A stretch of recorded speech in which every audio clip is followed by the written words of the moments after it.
Pois bem, amigos, chegou agora o momento de estudarmos a Bíblia aqui no programa Encontro com a Vida. Ao longo dessa semana, estamos estudando sobre a última semana de Cristo, sobre seu sacrifício e morte.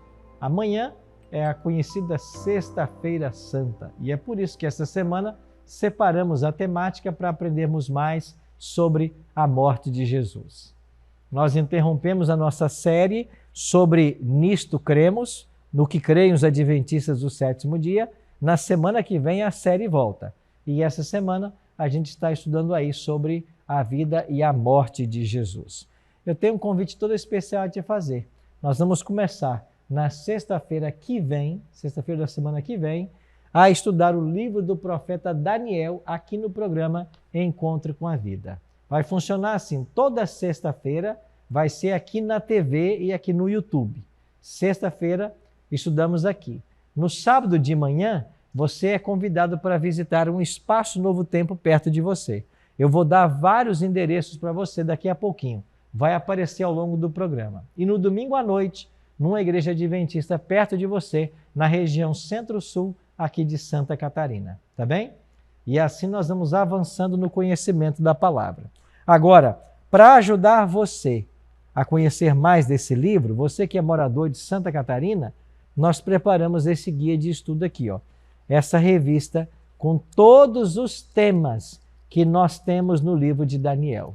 Isso aqui é um presente do programa para você. Você mora em Santa Catarina, quer essa revista? Você entre agora no nosso site, ensinosdejesus.tv e solicita a sua revista. Nós vamos entregar na sua casa, alguém da nossa equipe do programa vai entregar para você. Você também pode pedir a sua revista pelo nosso WhatsApp. O nosso número é 48 3281 3075, tá bem? Diga assim, eu quero a revista Daniel.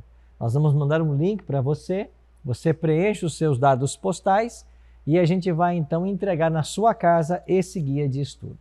Mas eu tenho mais 2 convites a fazer para você. Você que mora em Tubarão e nas cidades vizinhas, eu tenho um convite para você. A partir do domingo, dia 7 de abril, eu estarei todos os domingos na Igreja Adventista Central de Tubarão. A nossa igreja fica ao lado do Colégio Adventista. O nosso endereço é Rua Luiz Martins Colasso, 570. Rua Luiz Martins Colasso, 570, ao lado do Colégio Adventista. A partir do domingo 7 de abril, todos os domingos, 8 horas da noite, para estudarmos o livro de Daniel. Anotou? Para você que mora em Porto Belo, Itapema e região, será nas quartas-feiras. Todas as quartas, às 8 da noite, eu estarei na Igreja Adventista do Perequê. Nosso endereço, Rua Olinda Peixoto, 611. Anotou? Rua Olinda Peixoto, 611, bairro Perequê. Todas as quartas, a partir do dia 10 de abril, 8 da noite, estaremos juntos lá com você para estudarmos o livro de Daniel. Venha, traga a sua família, teremos programação separada para os filhos, será uma bênção e você é o nosso convidado. Tá ok? Vamos então orar e pedir a bênção de Deus para o estudo de hoje e vamos avançar no conhecimento da palavra de Deus e do sacrifício de Jesus. Ora comigo. Nosso Pai, muito obrigado pelo privilégio de estarmos reunidos mais uma vez para estudarmos a Tua palavra. Convidamos ao Deus Espírito Santo para estar conosco, que a nossa mente se abra à compreensão e que o nosso coração se abra à aceitação da Tua palavra. É a nossa oração. Em nome de Jesus. Amém. Obrigado por ter orado comigo. Tomou aí a sua Bíblia? Vamos então para o estudo de hoje? Hoje nós iremos avançar no tema da última vitória que estamos estudando ao longo dessa semana. Aqui está a revista que você pode solicitar, impressa para quem mora em Santa Catarina. Se você mora em outro estado, a gente manda o arquivo digital para você. Essa semana temos falado do tema A Última Vitória. Desde segunda-feira estamos estudando sobre a Semana Santa. E o tema de hoje, nós vamos aprender sobre a data da morte de Jesus. Hoje vamos estudar uma profecia feita séculos antes da vinda de Jesus, que apontava para o ano, o mês, o dia e a hora da volta de Jesus. Será maravilhoso, né? Então vamos compreender um pouquinho mais essa profecia. Cristo veio a esse mundo com uma agenda para ser cumprida. É por isso que ele disse para sua mãe, lá em João capítulo 2, mulher, ainda não é chegada a minha hora. A expressão hora no Evangelho de João aponta para o momento da cruz, aponta para uma agenda que ele estava desenvolvendo em cada ato da sua vida. Então Jesus tinha um plano bem elaborado ao se encarnar e vir a esse mundo. Mas há uma profecia no livro de Daniel que fala sobre exatamente a data da morte de Jesus. Ela é conhecida como a profecia das 70 semanas e é um período profético menor que faz parte de um período profético maior. Daniel 8,14 fala de uma profecia que duraria 2.300 anos. Dentro desse período maior, tem uma profecia menor de 70 semanas. Deixa eu ler para você o texto e você vai entender. Daniel 9:24. 70 semanas estão determinadas sobre o teu povo e sobre a tua santa cidade, para fazer cessar a transgressão, para dar fim aos pecados, para expiar a iniquidade, para trazer a justiça eterna, para selar a visão e a profecia e para ungir o Santo dos Santos. Um ser celestial está falando com Daniel. Daniel, 70 semanas estão determinadas sobre o teu povo. Essa expressão determinadas foi traduzida da palavra hebraica shatá. Em hebraico, shatá pode significar determinadas, mas também pode significar cortadas, separadas.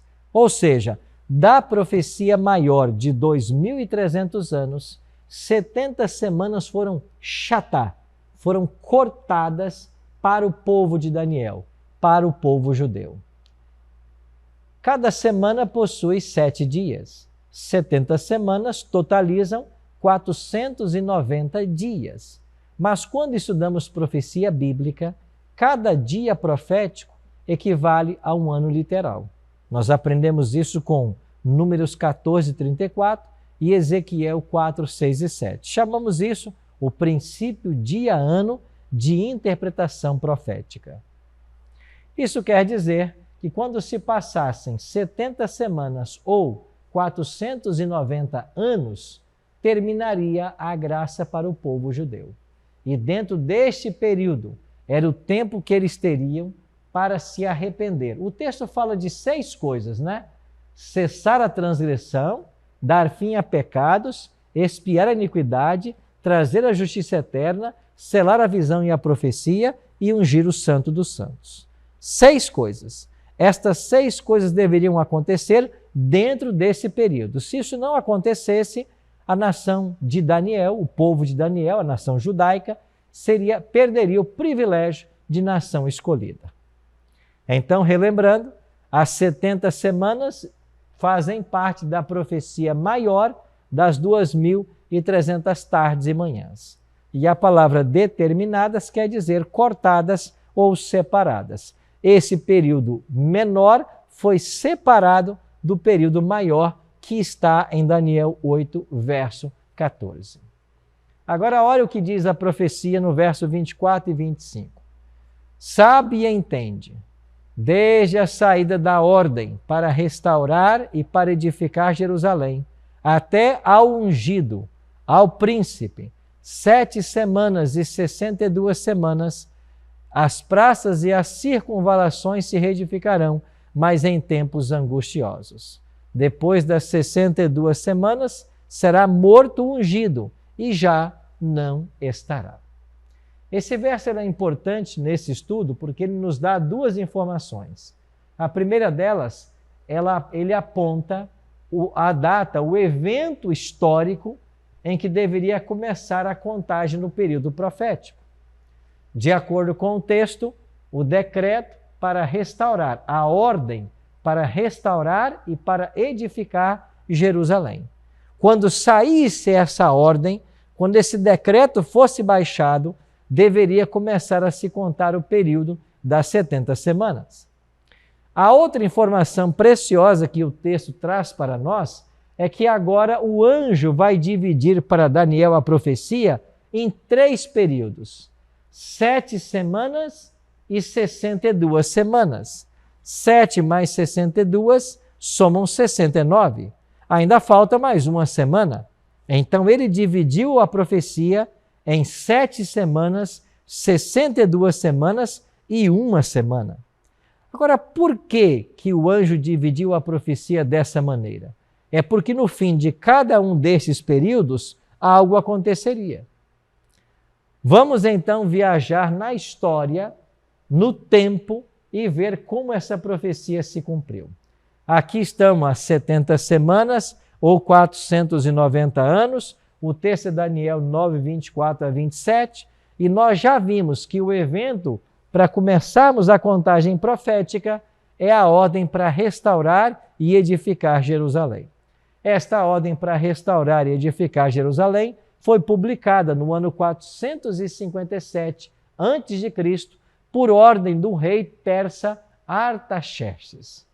Você vai encontrar no livro de Esdras 3 decretos alusivos ao regresso do povo judeu da Babilônia e à reconstrução de Jerusalém e do templo. O primeiro decreto foi emitido por Ciro, e esse autorizava o povo judeu a sair de Babilônia e voltar para Jerusalém. O segundo decreto foi de Dario, que simplesmente confirmou de Ciro e aportou recursos para que eles continuassem a obra. E o terceiro foi de Artaxerxes, que deu provas de que o decreto real havia sido promulgado e que eles deveriam continuar o trabalho que eles estavam fazendo, até que finalmente ficasse pronta a cidade e o templo. Quando se passaram 7 semanas ou 49 anos, ficou pronta a reconstrução de Jerusalém, exatamente no ano 408 a.C. Lembra que antes de Cristo a contagem era decrescente. Por isso o anjo disse 7 semanas. Depois ele diz 62 semanas deveriam se passar até que nós chegássemos ao ungido. Então 62 semanas, 62 vezes 7, 434. Quando se passassem a partir do ano 408, mais 434 anos, nós chegaríamos até ao ungido, ao príncipe. Você se lembra quando é que Jesus foi ungido pelo Espírito Santo? Isso mesmo, quando ele foi batizado. Então, é no batismo de Cristo que ele é ungido pelo Espírito Santo. Isso quer dizer de que essas 62 semanas nos levaram até o ano 27 da era cristã, ano Domini, ano do Senhor, ano em que Jesus é batizado. Quantos anos tinha Cristo ao ser batizado? Cerca de 30 anos, diz o Evangelho de Lucas. E aqui é uma pequena discrepância entre o ano Domini, do nascimento de Jesus, a história, o ano da história, e a idade de Jesus. Isso se deu, vou explicar brevemente, por um erro de cálculo. Você sabe que esse computo de AD e DC, isso aconteceu por iniciativa de Dionísio Exíguo, um monge que viveu lá por volta do 11º, 12º século. Esse monge Dionísio Exíguo foi quem então ele inventou o cálculo da era cristã. E ele então quis descobrir o ano exato do nascimento do Senhor. Até por volta desta época, nós tínhamos o calendário juliano, certo? E então veio esta ideia. Ele errou por uns 2 ou 3 anos a data do nascimento de Jesus. É por isso que no ano 27, Jesus já está com cerca de 30 anos. Mas vamos voltar aqui à tela. Então, Cristo foi batizado ao final, das 62 semanas. Então, até o batismo de Cristo, se passaram 69 semanas. Agora, volta para Daniel 9:27. O texto diz assim: ele fará firme aliança com muitos por uma semana, mas na metade da semana fará cessar o sacrifício e a oferta de manjares. Então, voltemos ao gráfico. Ele faria firme aliança com muitos por uma semana, o que equivale a 7 anos. Se nós já estamos aqui no ano 27, eu tenho que viajar mais 7 anos e eu irei até o ano 34. Então, olha aqui, o ano 34 é o ano que terminam as 70 semanas de graça dadas ao povo de Daniel. E o que marcou, assinalou o ano 34? Foi o apedrejamento do diácono Estevão. Então, no ano 34, quando Estevão é apedrejado, cumpriram-se os 490 anos de graça dadas à nação judaica. Mas Daniel 9:27 havia dito que na metade da última semana ele faria cessar o sacrifício contínuo e a oferta de manjares. Como que Jesus deu fim ao sistema sacrificial do Antigo Testamento? Ele mesmo morrendo sobre a cruz. E a metade da última semana é exatamente o ano 31. Jesus foi batizado no ano 27 e foi crucificado no ano 31. O seu ministério durou exatamente 3 anos e meio, metade de uma semana. Isso quer dizer que a profecia de Daniel, capítulo 9, versos 24 a 27, estaria marcando o ano da morte de Jesus, ano 31. E no ano 34, como eu já falei, aconteceu o apedrejamento de Estevão, um dos 7 diáconos da igreja primitiva. Quando Estevão é apedrejado, Israel deixa de ser agora a nação escolhida. Lembre-se, Daniel 9:27 havia dito que ele, o Messias, faria firme aliança com muitos por uma semana, mas na metade da semana faria cessar o sacrifício e a oferta de manjares. Então, nós temos aqui a data do ano em que Jesus morreria, na metade da 70ª semana, ou seja, ano 31. Então, as pessoas que estudam as profecias de Daniel, as pessoas que estudaram essa profecia, elas chegaram à compreensão de que o Messias seria ungido por ocasião do seu batismo e 3 anos e meio depois ele seria crucificado e morto, exatamente no ano 31. Aí está o ano da morte de Jesus. Profecia dada mais de 500 anos antes do nascimento de Jesus. E quanto ao mês? Jesus tinha a data marcada para morrer no ano 31. E quanto ao mês? Vamos então voltar lá para a instituição da Páscoa, em Êxodo 12, e vamos entender esse assunto. Êxodo 12 diz assim: ora, o Senhor falou a Moisés e Arão na terra do Egito, dizendo: este mês será para vós o princípio dos meses. Este vos será o primeiro dos meses do ano. Falai a toda a congregação de Israel, dizendo: ao 10º dia deste mês, tomará cada um para si um cordeiro, segundo a casa dos pais, um cordeiro para cada família. E o guardareis até o 14º dia deste mês. E toda a assembleia da congregação de Israel o matará à tardinha. Você entendeu que Moisés está orientando o povo de Israel aqui? Nós vamos celebrar a Páscoa e a Páscoa vai ter uma data marcada. Vai ser no primeiro mês. No primeiro mês de cada ano, você vai celebrar a Páscoa. Para nós, o primeiro mês é o janeiro. Para eles, o mês se chamava Abib. E quando nós comparamos os nossos 2 calendários, o mês de Abib dos judeus sempre cai em março ou abril do nosso calendário. Se Cristo é o nosso Cordeiro Pascal, ele deveria então ser sacrificado por ocasião da Páscoa, logo no mês da Páscoa, que era o primeiro mês, o mês de Abib. Agora olha para a semana de celebração da Páscoa lá desde o tempo de Moisés. Quando olhamos para esse calendário, o que nós descobrimos? Nós descobrimos que no dia 10 o cordeiro era separado e no dia 14 o cordeiro deveria ser sacrificado. Nós lemos agora há pouco a tardinha. E depois de sacrificado, a carne do cordeiro era assada e ela era comida à noite com pães asmos e ervas amargas. Se ela era comida à noite, então já havia dado o pôr do sol. Então a carne era comida no dia 15.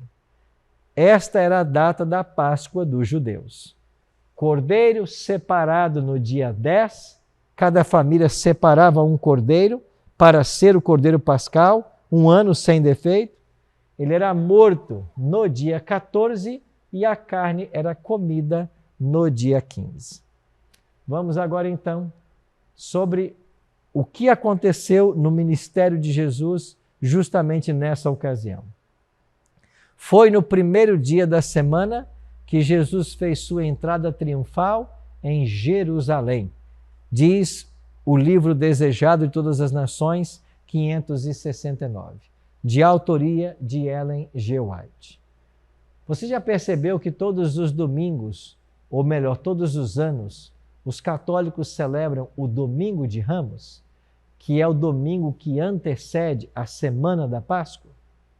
Pois bem, nesse Domingo de Ramos, estão celebrando a chegada de Jesus a Jerusalém. Quando ele, montado num jumentinho, foi entrando na cidade e as pessoas foram colocando ali folhas de palmeira ou vestes para que o animalzinho pisasse enquanto Jesus entrava por Jerusalém. Então, a entrada triunfal de Jesus em Jerusalém se deu num dia de domingo. Agora, olha o que continua dizendo a escritora norte-americana Ellen G. White. Enquanto o povo estava reunido em Jerusalém para a celebração da Páscoa, ele, o Cordeiro de Deus, representado pelos sacrifícios simbólicos, voluntariamente se pôs de parte como oblação. Oblação quer dizer sacrifício. Quando Jesus entrou montado no jumentinho em Jerusalém e todos esperavam que ele seria coroado rei, ele desaparece. O que ele fez? Ele se colocou de parte como sacrifício. Ele se separou. Por que ele se separou? Porque aquele domingo que Jesus entrou em Jerusalém montado num jumentinho era o dia 10 do primeiro mês do calendário judeu. Dia 10 do mês de Abib. O Cordeiro Pascal nesse dia tinha que ser separado. E Jesus se separou como Cordeiro Pascal. O texto bíblico continua.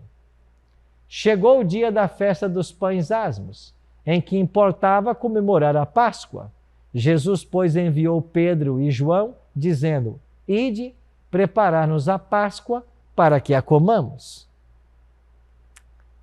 O primeiro dia da festa dos pães asmos era também o dia da Páscoa, porque eles comiam a carne do cordeiro com pães asmos. Jesus mandou que Pedro e João preparassem a Páscoa, ou seja, na quinta-feira, dia 14, à tardinha, os discípulos mataram o cordeiro pascal, assaram sua carne, prepararam pães asmos e ervas amargas e prepararam tudo no cenáculo para que Jesus celebrasse com os discípulos a sua última ceia. Então agora nós estamos na ceia com Jesus. E ali, enquanto Jesus estava com os 12 no cenáculo para a celebração da última ceia, está o Cordeiro Pascal morto e o Cordeiro de Deus vivo. Nesse momento, o tipo encontra o antítipo e Jesus faz a transição das economias de salvação. O que isso significa? Até aqui, as pessoas eram salvas por crerem nesse animalzinho, ou melhor, por matarem um animal que apontava para o Salvador, pois a partir de agora, os animais não são mais necessários. Morte não é mais necessária de animal, porque o Filho de Deus vai morrer sobre a cruz. Então Jesus celebra a Páscoa, que é a última Páscoa, e institui a cerimônia da ceia ou da comunhão. Então, cristão não celebra mais Páscoa, cristão celebra a ceia do Senhor. E terminada a ceia, Jesus foi para o jardim do Getsêmani. Já estamos no dia 15, porque já deu o pôr do sol. O Cordeiro Pascal foi morto no dia 14. A carne foi comida na noite, que já era dia 15. E Jesus foi para o jardim do Getsêmani com os discípulos. Quando deu meia-noite, a turba chegou, liderada por Judas. E ali ele dá o beijo da traição. Este era o sinal para entregar Jesus. Jesus é preso, injustamente julgado na madrugada, condenado e finalmente crucificado. Que horas Jesus foi crucificado? A Bíblia informa que ele foi crucificado às 9 da manhã. Que horas ele morreu? Às 3 da tarde. Por que Jesus foi crucificado às 9 da manhã? Porque era a hora do sacrifício matutino no santuário. Por que Jesus morreu às 3 da tarde? Porque era a hora do sacrifício vespertino no santuário. Ou seja, Jesus tinha dia e hora marcados para morrer. Então nós já vimos que ele estava marcado para morrer na metade da 70ª semana, que seria o ano 31. Ele morre no mês da Páscoa e ele morre no dia 15 do primeiro mês, mês da Páscoa, mês de Abibe. E ele morre na hora do sacrifício vespertino, às 3 da tarde. É por isso que João Batista declarou: eis o Cordeiro de Deus que tira o pecado do mundo. Através de sua morte, nós podemos ter vida e vida eterna. Agora, olhe mais uma vez para a última semana de Cristo. E aí você talvez esteja se perguntando: pastor, o Cordeiro Pascal não era morto no dia 14? Sim. Então, Cristo não deveria ter morrido na quinta, dia 14, e não na sexta-feira, às 3 da tarde? Não. Por que não? Porque na cruz, Jesus não é Cordeiro Pascal. Jesus é Cordeiro na ceia. É por isso que Paulo, falando do contexto da ceia, vai chamar Cristo de nosso Cordeiro Pascal. E quem é Jesus na cruz? Moisés assim escreveu: se um homem tiver cometido um pecado digno de morte e for morto, e o tiveres pendurado no madeiro, e o que for pendurado no madeiro é maldito de Deus. Aquele que seria pendurado no madeiro seria maldito de Deus. O apóstolo Paulo, refletindo essa mesma ideia, ele vai afirmar em Gálatas capítulo 3, verso 13. Cristo nos resgatou da maldição da lei, fazendo-se maldição por nós, porque está escrito: maldito todo aquele que for pendurado no madeiro. Sim, meus amigos, na cruz, Jesus é o maldito de Deus. Por quê? Porque ele assume o pecado de toda a humanidade. Ele morre não no dia 14, ele morre no dia 15, porque no dia em que os pães eram comidos, que a carne era comida, era que o Filho de Deus deveria entregar sua vida. Ele é Cordeiro na ceia pascal. Na cruz, ele é o maldito de Deus. E por que ele é maldito? Porque ele assume os meus e os seus pecados. Não existe maior amor do que alguém dar a sua vida em favor do estranho, do inimigo. Foi isso que Jesus fez. Quando nós éramos estrangeiros e peregrinos, ele deu sua vida por nós. Aqueles cravos em suas mãos são provas do seu amor, que o tempo jamais apagará. Sim, meu amigo, sim, minha amiga. As marcas nas mãos de Cristo jamais desaparecerão. O tempo não pode apagar as provas de um amor maravilhoso e extraordinário do Salvador que deu a vida por todos nós. Na cruz, Jesus se fez o maldito de Deus, porque Ele assumiu a nossa culpa, o nosso pecado, e ao morrer, pagou o preço que o pecado exigia para que eu e você pudéssemos ter vida. Por isso, aproveite esta quinta-feira para abrir seu coração a Deus, para entregar sua vida a Jesus. Era num dia como hoje que o Cordeiro Pascal morria. E é preciso relembrar essa história para que Jesus renasça em nosso coração. Vamos orar? Pai de amor, muito obrigado, Senhor, porque mesmo tendo uma data marcada para a Tua morte, o Senhor nunca desistiu de nós. Nós te louvamos, porque graças à Tua morte, nós podemos ter vida e vida eterna. Fica com todos nós e nos abençoa. É a nossa oração. Em nome de Jesus. Amém.